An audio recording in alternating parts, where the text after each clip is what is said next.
Ladies and gentlemen, welcome to another Influitive webinar. And today we'll be talking about how to fund and budget for advocacy. We have two super duper uber smart advocate marketers in the house, and we have the lovely Johanna Larson, the Global Customer Marketing Specialist over at JDA Software, and also Jillian, I should ask you about your last name, Zacchia, Content Generation Specialist at Acquisio, and myself, I'm Truman Tang, Senior Customer Marketing and Advocate Marketing Manager over here at Influitive, and I'll be your host and asking all the easy, two tough questions about budgeting for advocacy. But today, we want to talk about the ultimate goal of how do we explore the fact in building an advocacy program, how do we justify it, how do we also maintain an advocate marketing budget. So what I'm going to do right now is actually jump right into it because I do want to have everybody, check in and check out at a good time. But first, let's meet our guests. So, Jillian, Johanna, and I guess I'll first start off with Jillian. Could you please tell me a little bit about yourself, your company, what do they do, and essentially a little bit about your advocate marketing strategy over at Acquisio? Cool. Well, hi guys. Hi Truman. And yes, you got my last name perfectly on point there. So I'm Jill. I work with a company called Acquisio. So Acquisio is actually a marketing software company, and we help people with their digital marketing initiatives across search, social, and display. So we're connected with AdWords, Bing, YP Search Marketplace, and we also have a nice in-house display team as well. So there's lots of fun things that Acquisio helps people do, and my role in Acquisio is focused actually on content. So my role is content generation specialist, and I work with creating resources, success stories, ebooks. I also build blog posts and bylines. I work with social media. So I'm kind of all over the place, I guess, when it comes to my role, because my other half, my hybrid role, is the Advocate Marketing Initiative. So I run and launched our hub, which is called Launchpad, because we really want our advocates to, launch themselves forward with success. We want them to, skyrocket with Acquisio. So what we want them to do is learn more about the platform, be able to communicate with each other, develop themselves as thought leaders in the industry, and get a little sneak peek into what Acquisio is doing. So I helped build that hub there. And one of our main goals with the Advocate Hub in the first place was to help get more referrals. So as I mentioned, there's a lot of things that Acquisio does, and there's a lot of people that we are able to help. So we help agencies, resellers, and marketers, and most recently, this year alone, we are launching new projects and new products for a different audience. So Launchpad is going to help us connect with people who can hopefully point us in new directions and get us new clients that we wouldn't have otherwise been able to reach on our own, in line with these new products and releases. So it's been a wild ride. It's been really fun. We've gotten to know a lot of our advocates, and I'm looking forward to chatting with you guys today about budgeting and about starting your own hub. Great. Thank you, Jillian. And over to you, Johanna. So I'm Johanna Larson, and I'm in the customer marketing team with the title of Customer Marketing Specialist at JDA. I have kind of a dual role. My role is also references, so in the traditional sense of sales, site visits, and phone calls, versus advocacy, which I also do with our hub. Our hub is called JD Advocate, and what we do at JDA is we make supply chain solutions for any kind of business, really, everything from retail stores to manufacturers. So our solutions are touching a lot of different types of businesses, and that brings together a really interesting mix of people as advocates. We've actually opened our program up to our employees and our partners as well as our customers. So we have a very diverse group, and I think right now there's around 1,500 people all told mixing around in there together. Nice, nice. Hey, and you're right, advocates could come in all shapes and sizes, any type of department. So it's great to see employees as a part of that mix as well as partners.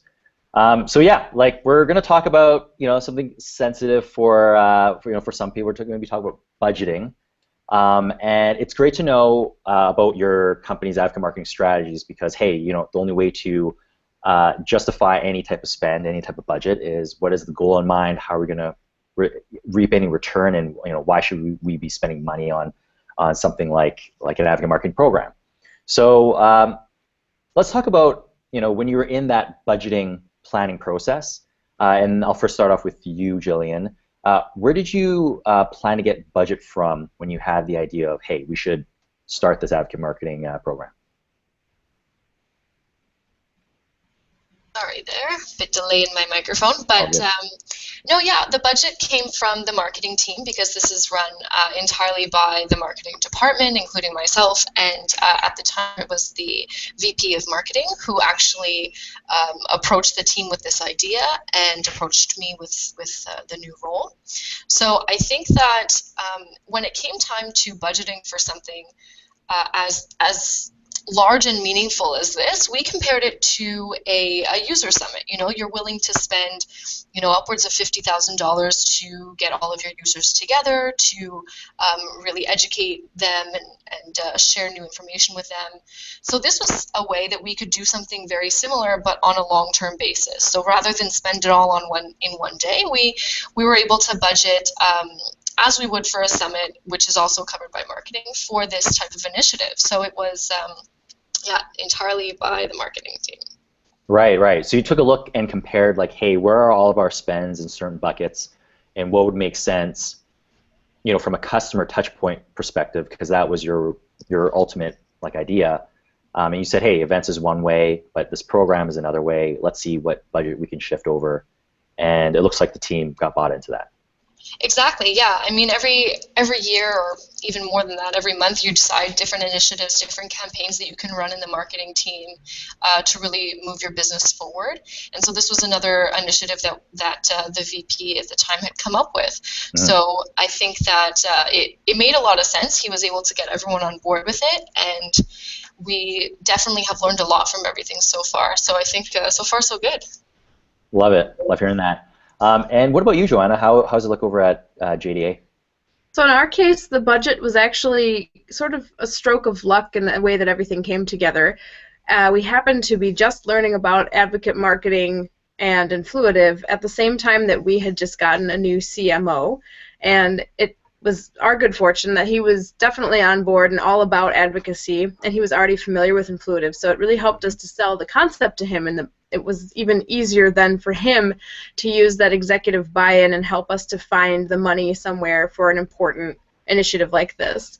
It turns out that actually our IT group is the one that is contributing the budget for the actual application, and then in terms of our rewards budget, we get that from our marketing group, from our VP of Corporate Communications.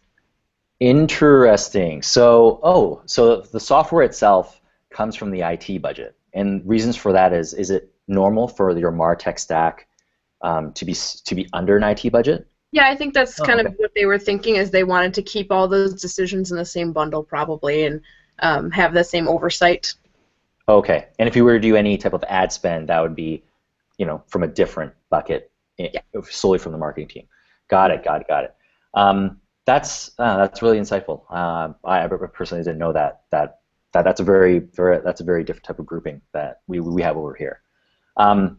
Okay, so in terms of justifying your budget, even before the program started, Jillian, I know that you mentioned briefly that, hey, we probably had to get a couple people on the team bought in, and including the big wig, the VP. What was the I guess the linchpin to really justify the whole thing? Like, you did mention a little bit about referrals. Did that play a role into it? Because customer touch points is great, but I'm sure not everyone in your marketing team is worried about customer touch points. Very true. I think that the real the pièce de résistance there was the referrals. So of course it's great to talk with your advocates and share information, but we entirely justified the whole cost of the advocate marketing initiative on the referrals. So we were able to understand what the value of one client is, or what the value of one lead is. So using those values that we've already determined, we could calculate how many referrals we needed and how many converted clients we needed in order to justify the cost, which means to actually make more money than we spent on this initiative.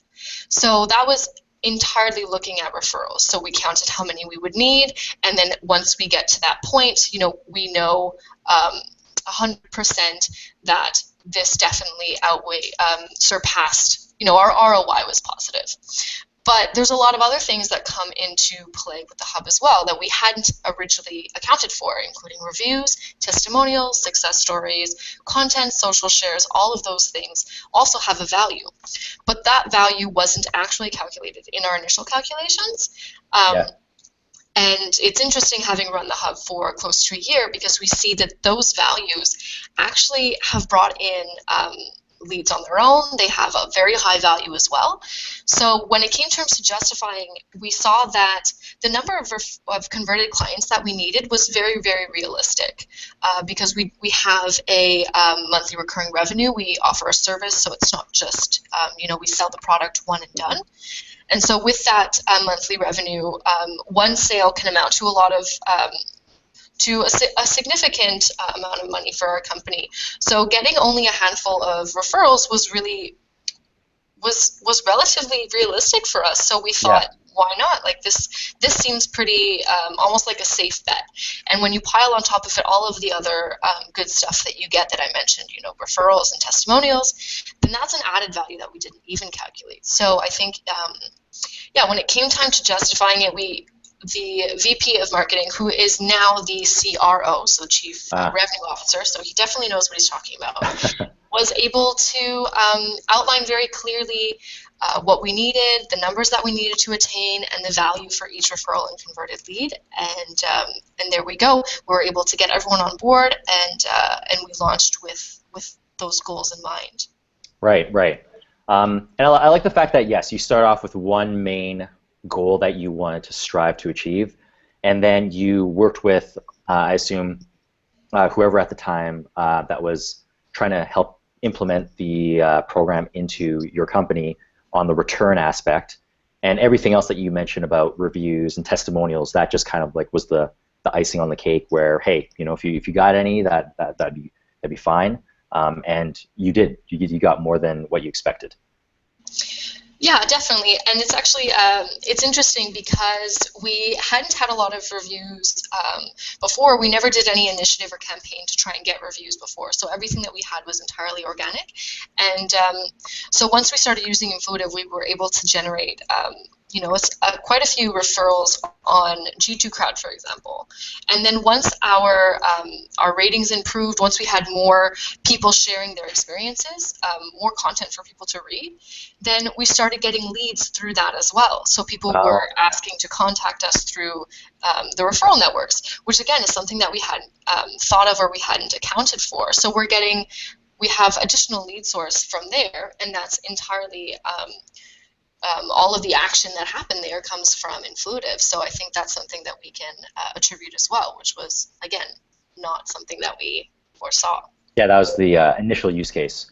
That's really good to hear. I love hearing that, those other use cases that eventually bubble up. So switching gears over to Johanna, it's great that your CMO was already familiar with what advocate marketing was, and he knew that it was something that was really that he knew that was going to be an imperative to run a successful company and business. I wanted to talk about the use case for your program, because I don't think we dive too deep into that. The original thought of an advocate program over at JDA was for references. Is that correct? Well, that's all we'd ever had before, and what we were thinking initially was that we had a lot of customers who were not involved in the reference program, and we wondered, why is that? And without digging into details, we thought perhaps there were different people who were interested in doing different types of activities. Yeah.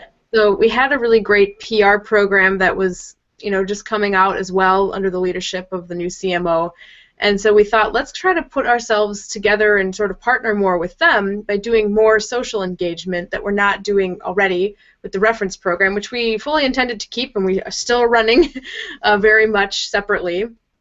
But our advocate program, the plan was that this would give us a way to connect with people who were not able to do traditional reference calls or site visits, or maybe didn't get called upon very often for whatever reason, but were still very happy with us, and we wanted to give them a soapbox to stand on so that they could share a positive message. In addition to that, with the timing of all of this, we were in the midst of doing a rebrand, so we thought this would be a good time to try to harness some of the employee morale and familiarize people with what this company was about now that we were coming together a couple years post-merger and various things like that. So we had some internal initiatives we wanted to address as well. Yeah. So the advocate platform sort of served all those purposes and has a lot of other opportunities to do more things for us going forward as well. Right, right. Yeah. No, if your brand right now is a reflection of what your advocates have contributed to, I think they've done a top-notch job. I'd like to actually dive deeper into what your CMO was like, what their mindset was when they were explaining why this was important to the team, right? Because I'm sure they said like, "Hey, Johanna, you're going to rock this. We're going to definitely have this a part of our initiatives." Was there anything that really stood out that the CMO said that helped you kind of sell other teams? Like any buzzwords that you can kind of teach the audience to know, like, hey, maybe I should be listening to that and incorporating it to my language so I can help sell a program and justify budget within our own organization? I think in our case it was about more, again, that social push and the game aspect of it, the fun element. Yeah. I think that people were thinking about references as, very typical, staid, traditional thing, and we wanted to show them how flexible things could be and how it didn't have to be a chore and you didn't have to twist somebody's arm to get them to participate in a conversation with the company, and that we could then use that participation to further our objectives, but also build goodwill between our customers and ourselves and really get a fan base going. Further build goodwill. Got it. Okay, thanks for that.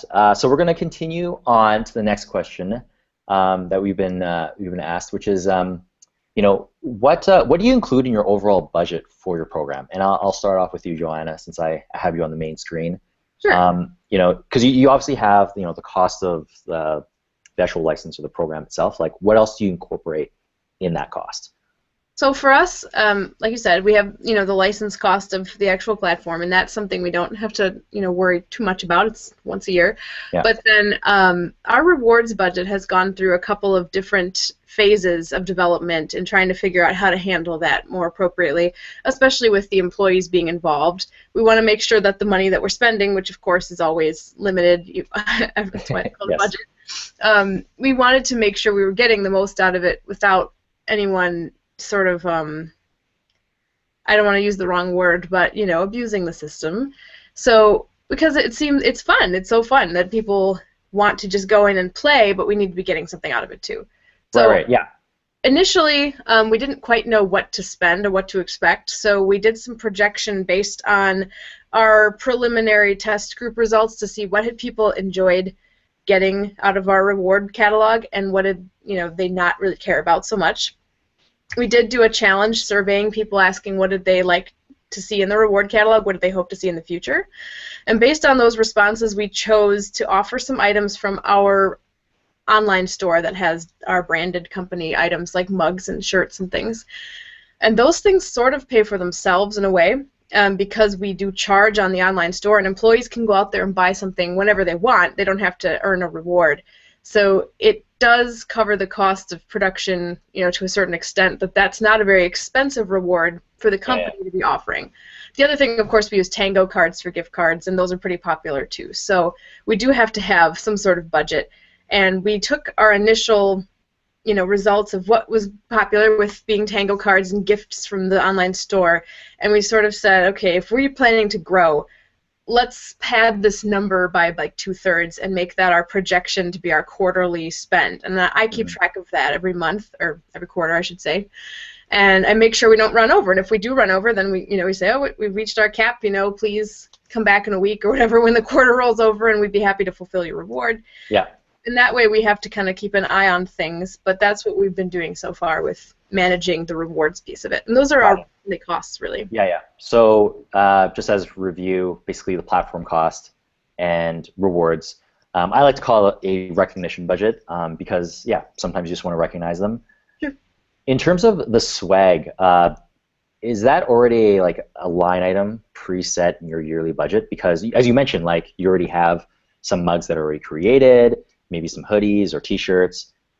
Does like the whole team share that, or like I just quickly, I was just curious. In our case, that it's an allocated amount that it's generally okay to spend just for this part of the program. So our VP of Corporate Communications is who we answer to, and she's said like this amount every quarter is okay. We should be fine with this amount every time. So that's our guideline to know what we shouldn't go over. Okay, yeah, no, that makes sense. And what about you, Jillian?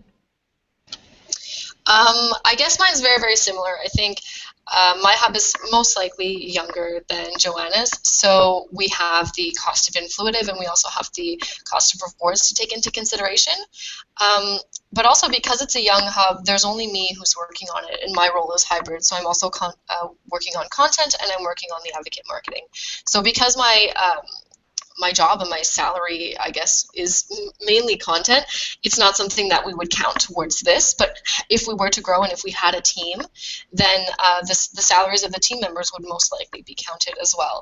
So, if in years to come we need to hire additional staff to help with challenges, rewards, budgeting, anything along those lines, then I think that would logically be calculated in. But for the time being, we have rewards like Joanna said, and then we have the cost of influitive, which is the annual license. So I think since Joanna went into detail about her rewards budget, I'm sure we'll talk about that later in another question.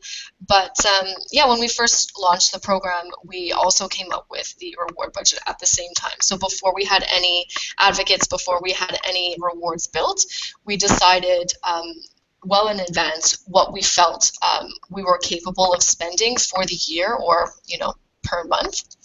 So we sort of built our challenges, we built our points, we built our rewards around that budget. And then once we were able to see how many people were in the hub, then we can make modifications, we can see what rewards people are interested in, we can change things, of course, but it started out in our original plan before we'd even really gotten off the ground, before we even launched. Before you even launched, yep, we pre-planned that one.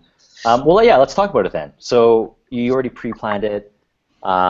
If you don't mind me digging deeper into it, let's talk a little bit more about it. What is it that you did to kind of come up with that rewards budget plan? I think because we did it at the beginning, it was also incorporated into the referrals. So if we got so many referrals, converted leads, then we would have X amount of budget. And this is how much the license costs, so this is what's left over. So that's kind of where it came from at the very beginning.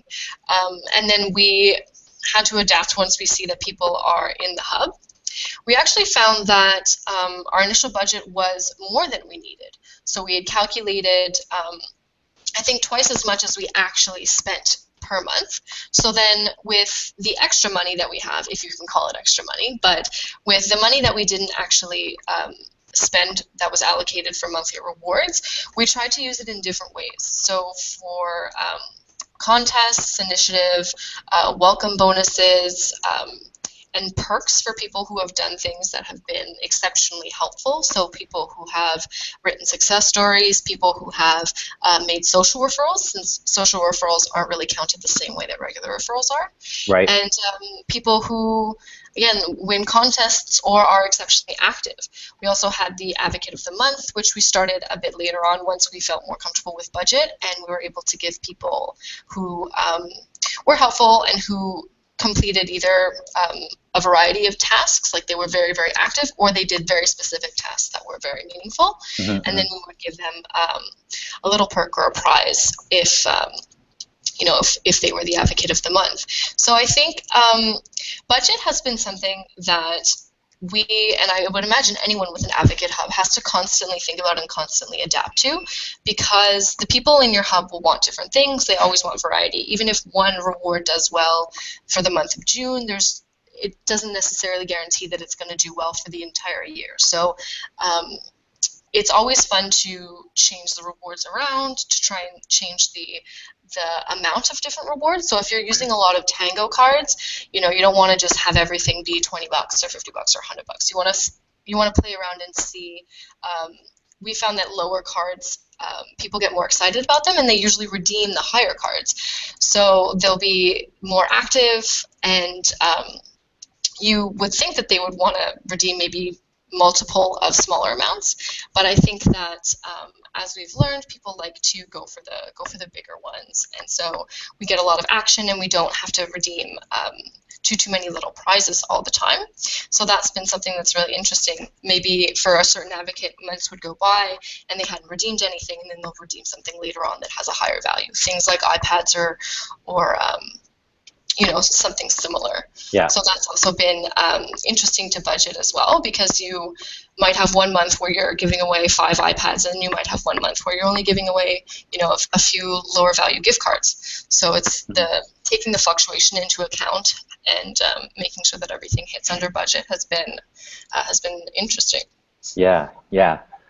So for those of you that are tuned in and aren't really understanding where this whole rewards piece is at, to provide a little bit of background is that in an advocate marketing program, you have this little ecosystem where you have rewards, or as I call it, acts of recognition, which essentially allows your advocates to see how you can recognize them for all the advocacy they've done for you.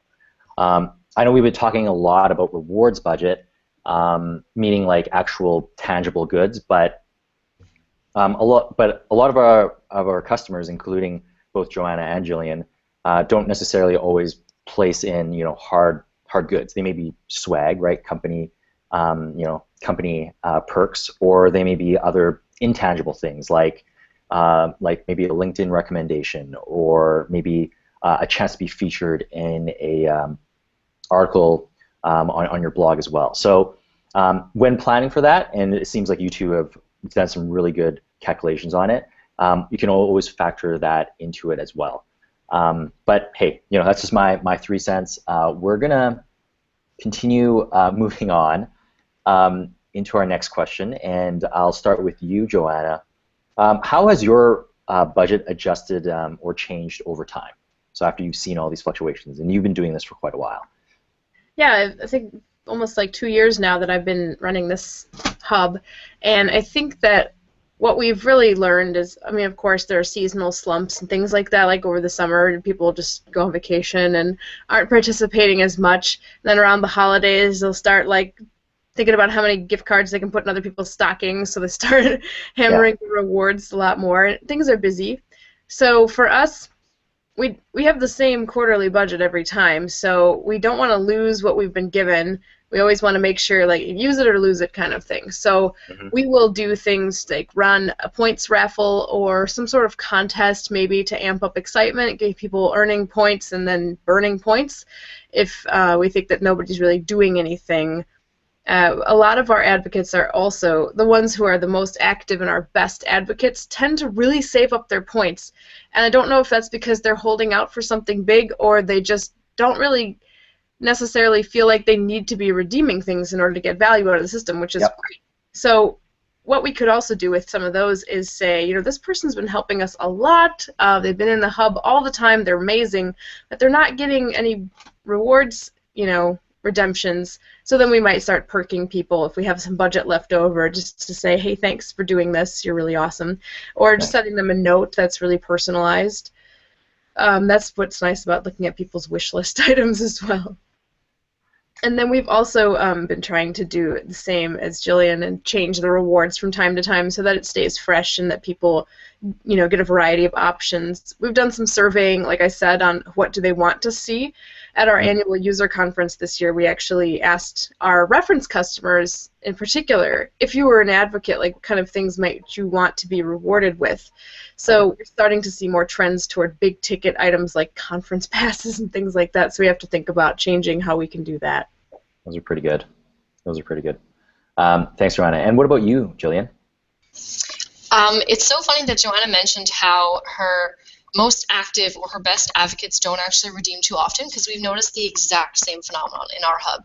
So all of the people who are either at the top of the leaderboard or just the ones who have submitted the most referrals, submitted the most reviews, those are the ones who aren't redeeming. So they have this huge stockpile of points. And I think, like Johanna mentioned, it's either because they don't see what they want in the rewards tab, or they're saving it for something that they know is going to come later on. So in one example, one of our advocates, we had a user summit in 2015, and so we didn't have one this year.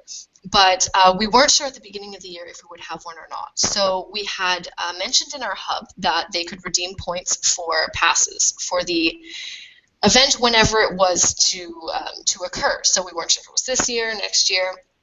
And this advocate, who has, tens of thousands of points, made it clear that she wanted this VIP pass. So as you were mentioning, Truman, it's not necessarily something that's very, very expensive for us to buy. It's a user event that we would be, our budget would come from somewhere else. But the VIP pass was an idea that we created. It's more of like a personalized experience when they come to our user summit. So it doesn't have any additional monetary value, but it would be very, very fun for an advocate who's really engaged to get these, special seats and to get jump the line passes and to talk with the speakers at the end of events. So this is something that we had hinted at earlier in the year, but when we realized that the event wouldn't take place this year, probably only next year, we took that reward down, and then she said she's really keen, she wants to wait for it. So knowing that, I know that she doesn't want to redeem, $100 gift cards for, for Wendy's or anything like that. She really wants to wait for this big experience. So a lot of advocates who are, they're thought leaders, they're super helpful, they're always out there, they're defending your brand. Those are the ones who are going to want the experiences. And so when it comes time to adjusting your budget, it's funny that a lot of your money is going to people who are a bit more potentially flighty. Like one month they're very active, 2 months maybe, and then they're gone, and then you have another advocate who becomes really active. So our leaderboard has changed relatively often. So we have people who come in and they're very, very active certain quarters, and then maybe they become less active later on. It could be a seasonal thing with summer. Our hub's been around for less than a year, so it's hard to really understand the different trends at this point because we only have this 1 year to look at. But no, it's those advocates who come in and they're really active, and then they're redeeming their stuff right away. So they earn their 5,000 points, let's say, and then they're going to cash out for a nice big prize. And the other ones who are more consistent, more steady, more year-round are more hoarders. They like to keep their points. They want to redeem them for something that's going to really impact their professional life rather than just a little gift card that they can use personally. Yep. So that's been really interesting and meaningful for us to understand. So when it comes time at the end of the year for us to review our budget, to see if we met our goals, to see how much money we had spent or we have left over, then these are all things that we need to take into consideration. And for our business, it's absolutely positive that our most engaged advocates haven't been redeeming too many things. Because again, as Johanna mentioned, if you have leftover budget, which we have in the past, we can give perks without, batting an eyelash. So I think that that's been really helpful for us. And, moving forward, when we do adjust our budget, it's going to be I'm a very sentimental person, so I value relationships, I value the knowledge that I'm able to impart and everything that I'm able to learn from these people. But when we do the budget review, it does not matter what Jillian's emotions are saying. It's all about the numbers. So I think we're going to be looking at the referrals, the reviews, all of those things, calculating what that value was that we were able to achieve, and then when we reset the budget, we're going to be more aligned with what we saw over the past year, whereas the first time we just were aligned with what we could spend or what we were able to. So now we're either going to lower the budget if we didn't meet our targets, or we're going to increase the budget if we found that there was a lot of additional value that we hadn't originally calculated. So although I haven't hit that 1 year mark, I haven't been able to adjust my budget and really tell you what we learned, what we didn't learn. Oh, okay. This is sort of what we foresee coming in the future. Okay. Yeah, and just quickly ask you, based on the very thorough and well thought out answer that you gave, in terms of adjusting budget, how do you go about communicating that to the higher ups, right? Because as you said, sometimes like you may adjust the rewards. Have you ever gone over or gone under? Like, are you always like smack dab on point? Because Johanna, I know that you are pretty transparent and you tell your advocates like, hey, this is what it is. This is all I could possibly offer in terms of recognition. Have you ever experienced an overage or underage, Jillian? Yeah, we often go under our budget, actually. I think that's one of the interesting things when you're setting up a hub and calculating everything before you actually go in and before you know the people in your hub and how they act. Mm-hmm. You're gonna swing and miss sometimes. You're not gonna be able to figure everything out before. You can't read anyone's mind. So when we set our budget, we didn't know how many people would be in our hub. We didn't know how active the people in our hub would be, and so our hub is relatively modest. So we don't have all of our clients in there. We have some key active clients, in the hundreds, not the thousands. So I think that has been, we didn't necessarily know how many would go in and how many would be active. So in terms of active clients, we may have a few less than we had anticipated, which means that our budgets were a bit higher than we needed. Okay. So we've consistently gone under our budget, which is okay because that was, it's always better to go under. It was a cap. It was definitely a cap, and it's not, there was no real rollover or no penalty for not meeting it, because we feel, as I mentioned, a lot of the people who are most active aren't redeeming rewards. So that's money that we're not spending that we thought we would.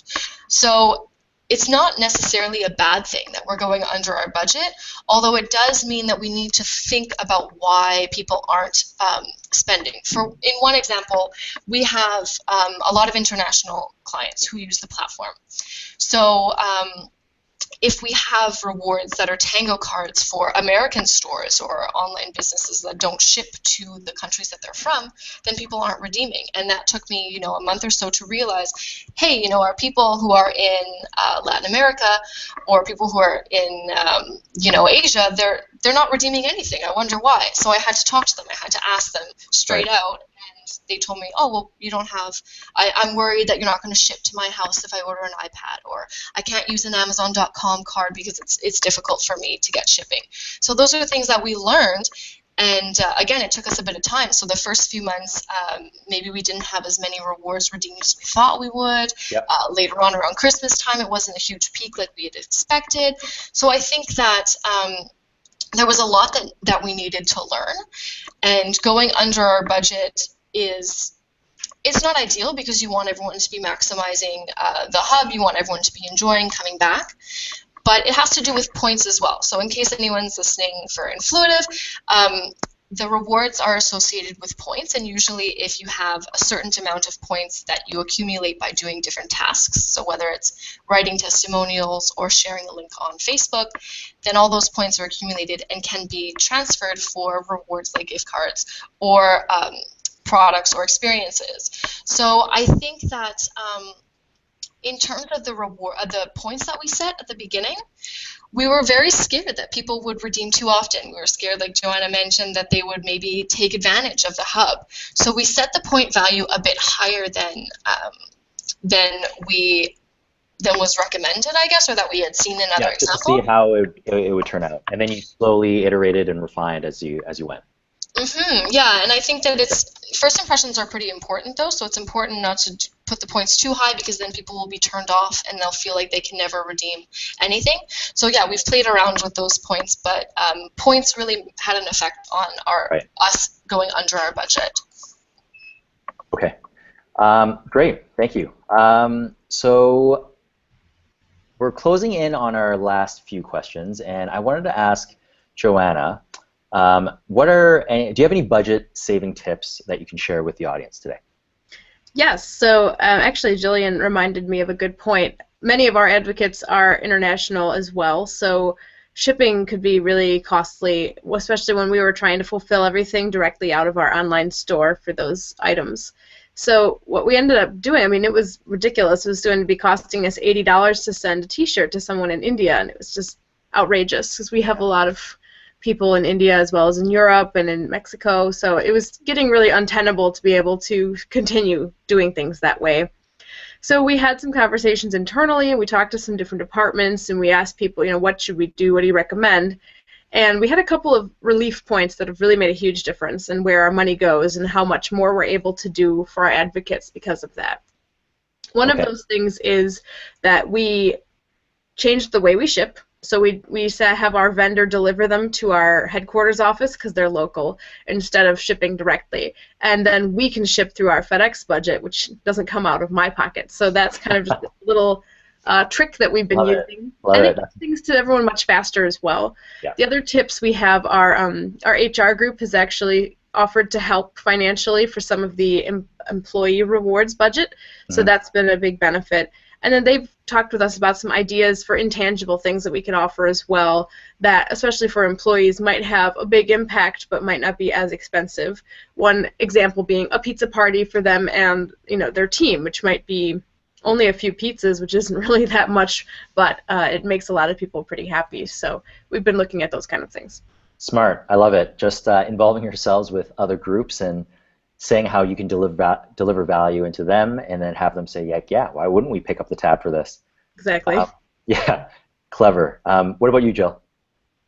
Yeah, we tried to do something similar with HR as well. We had some employees in the hub as well because we really wanted our account managers to be able to work with and talk to some of their clients in this platform or within this experience. So I think that's one of the reasons we wanted to have employees there as well. And also, they get to learn just as much as our users do. So they, if you're not in the marketing department, then sometimes you don't know what the user-facing messages are or how your clients are seeing what's getting released, seeing the information that you're sharing. Obviously, the company knows what it is, but it's always nice to see what they see and then how that message is being shared with them. So we have a bunch of employees who are in the hub as well, and our reward budget, I guess, for them is mainly through HR experiences. So things like here's raffle tickets, or here's lunches, or charitable donations, things like that doesn't necessarily cost very much or anything at all.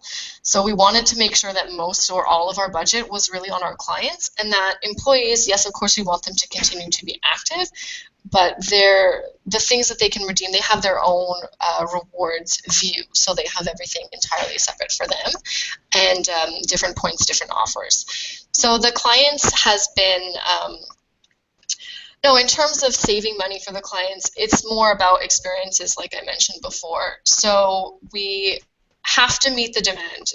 Amazon gift cards, for example, sell like hotcakes. People love them.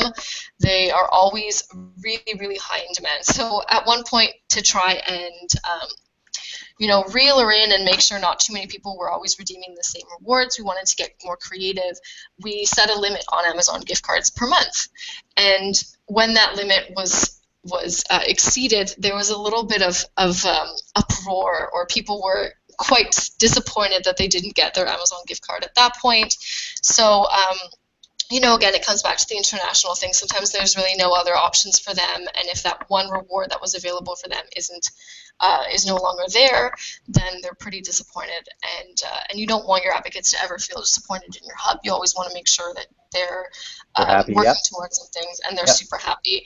So that was something that we learned. Maybe setting limits wasn't always the best idea. The best idea is making sure you know what they want, you're giving them what they want, and you're offering things like experiences for all of those many people who don't really care so much about gift cards. what I found is that depending on who's using your hub, so like what level they are in a company, a lot of people who are higher, more senior level are not interested in gift cards or any of those little products. They are much more interested in experiences and things related to thought leadership, and so that's where you save money. So depending on who's in your hub, then if you have a lot more senior people, a lot more thought leaders, then you won't be spending as much money and you'll be getting a lot of value from it. So those are the people that you want to target. Those are the ones who really help out. And so it's interesting what we've done recently is try to make those people who are in, you know, maybe smaller roles or not even smaller roles, but they just never really saw themselves as thought leaders, to try and define themselves as such. So we want them to share ideas more, we want them to talk more, and then if they feel that they're thought leaders, then already that impacts how they redeem things. You know, they again start wanting more experiences. They want to continue to grow their own personal brand, and that's been one of the best ways to save money, is to satisfy them without giving them money. I feel like we've learned very much so that people aren't always motivated by money, and very often the people that you want to target are not going to be motivated by, you know, a shiny new gift card. You have to give them something that has real value to them professionally. Yep, professional or personal development. Got it. Those are extremely powerful. Okay, everybody. So we're down to our last 15 minutes, and we're going to go through what we call like the rapid question speed round. And essentially, I'm just going to point to either one of you, and maybe I might jump in myself because I'm greedy like that, to answer a few of the questions that were left in our VIP community related to this session. So yeah, are we ready to dance? Thumbs up? Yeah, Joanna, thumbs up. I didn't see a thumbs up there. Yep. Now I do. Okay, let's do this. So first up, I will have let's say Joanna. So we have a question from Amy at Namely, and she said that, you know, let's say if you host out of the hub events or initiatives such as meetups, happy hours, webinars, do you include the budgets in your Advocate Hub budget, or is there a separate budget line item for that? So in our case, we do try to do things like, for example, at our user conference, and that's separate. It's usually part of that event's budget instead of our budget. Okay, so it's clear and cut and simple. Boom, this is advocacy. This is all other stuff. Yep. Yeah, meetups and other buckets. Got it. Okay, Jillian, Lauren at Brainshark was wanting to ask, how should you adjust your budget or point values if you aren't finding value in the feedback or the activities you're putting out to customers? We've definitely seen this in our hub as well, and so I think that the best thing to do is play with the challenges themselves, not just the difficulty or the point value for challenges. So when you start the hub, they say that it's good to have maybe a balance between fun activities, educational activities, and then activities that benefit your company, which would be related to reviews and referrals and such. So if you have too many fun challenges, people are going to come in and you're going to know what their favorite dog breed is and what their favorite ice cream is, but they're never going to have referred anything to you, and you're not going to have any reviews from them. So you don't want to have enough fun challenges where they can just do all of those easy ones and then redeem, you know, a new car. So you definitely want to make sure that you have a good, evenly distributed variation of challenges to start with, and then you want to make sure that the point value is set correctly. So you're not giving away 1,000 points for someone to say whether or not they had a good day on Monday, and you're only putting those high values for things that really are intertwined with your budget and your goals and the numbers that you need to meet. Good stuff. Good stuff. Okay, I'm going to stick with you, Jillian, on this next one. Laura from Gainsight was interested in hearing more about rewarding customers in the whole referral process. So let's say typically when a lead is not qualified, and it wasn't just the prospect that we were looking for, you know, how do you still delight them without overspending in points? Well, there's a lot of points that are associated with referrals. So even if someone redeems, even if someone puts an email address or a name and it doesn't end up being anything, they still get 1,000 points for having it go to our sales team. Mm-hmm. And also, I try and manage and create relationships with anyone who submits a referral. So they get, you know, right now we have anyone who submits a referral will get a perk right away. So they'll get a gift card and they'll get a nice little thank you message from me. But regularly, it is they only get the points that come along with the referral, and then the person who's making the referral, usually because I'm relatively active in the hub, I'll be able to, say thanks in one way or another. And the way that people have given the most referrals, at least in our history, has been through contests. So if we have a experience going, which the experiences is a separate sort of space in the hub where people can do challenges and they have a separate leaderboard, then people have been really active to do referrals because those are really high point values and they want to make it up to the top of the leaderboard. And if we're running a contest that relates to referrals, then that's been relatively successful as well. So the more that people want to get more points, then that's how it works. And you don't always have to give them any gift right away. I think that's how we've done it. Everyone does it differently. And everyone does do it differently. Like for instance, on our side, we actually stagger the way we incentivize or remain top of mind for asking for referrals. So whereas you give out a flat like 1,000 points, and I know we have different point economies, we still do want to give appreciation for a name that our advocates have spent thinking about and passing over to us. And we'll reward more points as the referral lead progresses to maintain a good relationship, right? Like they spent the time to put forward a name. And I really like the way, Jillian, and how no matter who puts together a referral, you definitely want to follow up with them and know them because like putting in a name is a big deal. So you developing an even deeper relationship with them is really, really good. A thank you card is the bare minimum for something like that, I think. That's what my mom always taught me. We should just carry around thank you cards in our pockets like the whole day, pretty much, eh? As well. Well, I did, there was one point where I gave like handwritten cards. So if I would write a letter or something along those lines to advocates who really excelled, and I want to make sure like this is my handwriting. I took the time. I didn't want to just write you a message. I hand wrote you a message to make sure that you know that I care, and I really do. I know these people. Anyone who's submitted a referral, I made the effort to try and communicate with them and establish a relationship because I feel that's how you're going to continue to get referrals. Yeah, and hey, thank you cards. I don't know about you guys, but I think they're fairly affordable. Or note, it doesn't cost too much for those. Okay, so next question. This is for Johanna. This is from Emily at Bullhorn. Is there a formula that can be used to measure a required budget per hub size? Do you have a formula, or do you have any like off-the-cuff advice for that? If not, then maybe I can flip it over to Jillian and see what her thoughts are. So I would say there's no formula. Basically, like in our case, we tried to do sort of a forecasting thing instead. And on average, maybe you could assume that maybe every advocate was going to redeem a $20 gift card or something per month, and maybe try to go with that as a baseline. Then you'd probably have a good cushion, I'd say, if you did that, because not everyone will redeem something. Yeah, and I snap to that because you could simply set out like, hey, you know what, this month I'm only spending, or this quarter I'm only spending this, and like what Johanna does is, clear front and center, say like, hey guys, I only have this to spend, and be open with them, communicate clearly the expectations, and thus you don't really disappoint anybody.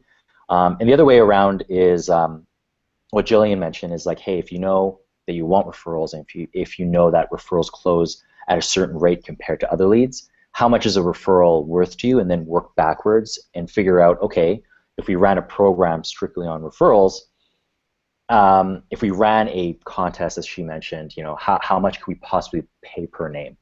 And then if we know that that's the main activity, the residual activities, how much weight do we put on those compared to our main activity, and then plan out points or plan out your budget based around that. Those are the main two methods that I've seen, but hey, it really depends on, again, Jillian is more or less focused on referrals, and Johanna, you're more or less focused on references and how to get more people excited and doing more activities. So those are two of the ways. Okay, so down in the last 6 minutes, and I do want to have a quick wrap up, but I do want to ask one last quick question, and this one's for you, Johanna. It's from Jeff at Crimson Hexagon and Francesca at MongoDB. How do you determine the value of an individual advocate? So it depends on what kind of things they do. So you can use your reporting, of course, to check out an individual advocate or a group of advocates and see what are the things that they're actually doing, engaged in, put heavier weight on things that you care about more. If you're really, really concerned with getting more Twitter mentions and those kinds of things, you could put more point value on those. Or, case studies, referrals, references, all of those big asks can get a heavier weight. So if you have people that are doing more of those, they get more of a payout. But yeah, other than that, I think it's just kind of up to you on what's important to you.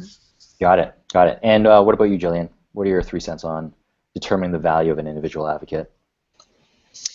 I think that the advocates, it becomes very clear who is effective and not. I think that once you're looking through, let's say, a feed of all of the activity that happens in a day, there's a lot of advocates who tend to veer towards certain types of activities versus others. So there's some who come in the hub and they only share things on social, which is fine. That's where they're comfortable. That's their nice, safe space. And there's others that we found are very trigger happy on the referrals, or they like to bang out reviews one after the other after the other.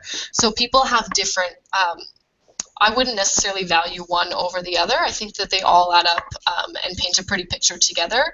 So the most active advocates are the most valuable, and it's not just the ones who give you, the most referrals, because as you mentioned, that's definitely how we calculated our hub. It's all intertwined with referrals, but one person who submitted, let's say, 10 referrals, for example, they may not be more valuable than another person who focused on social media, because that isn't necessarily tracked the same way. Yeah. So we still value that person who is always out there on social. I actually spoke in the last Sparks session with you guys about a brand advocate who always defends our brand. She may not have submitted many referrals, but she's always out there in the real world, on social media, on different communities online, and she's answering questions on our behalf, which is fantastic. That's its own value. So I think that you really have to get to know where your advocates are comfortable, and then attribute value that way. Amen. Amen. Okay. So hey everybody, we're nearing the top of the hour. Thank you so much, and depending on where you are, for a bit of your afternoon or a bit of your morning. And thank you to Johanna and Jillian for taking the time. Just spread some of this advocate marketing genius, over to our audience. What I'm going to do is I'm going to post an article about building an appointment economy in our VIP community. And if you had any questions, feel free to join. This is open not just for advocate marketers, whether you're content, social, or any other function in an organization. Please feel free to just leave some questions on in our VIP community. Link to come. And yeah, hopefully we can have Johanna and Jillian answer those questions as well. But in the meantime, I encourage everybody to connect with these two brilliant advocate marketers on LinkedIn. And I'm Truman Tang. And again, thank you everyone for attending today's session. And we'll follow up with an email with a link and all of the other goodness that follows after that. Okay? Awesome. Thanks, all right. Truman. All right, have a good day, everybody. Thank you very much. Bye. Thanks. Bye.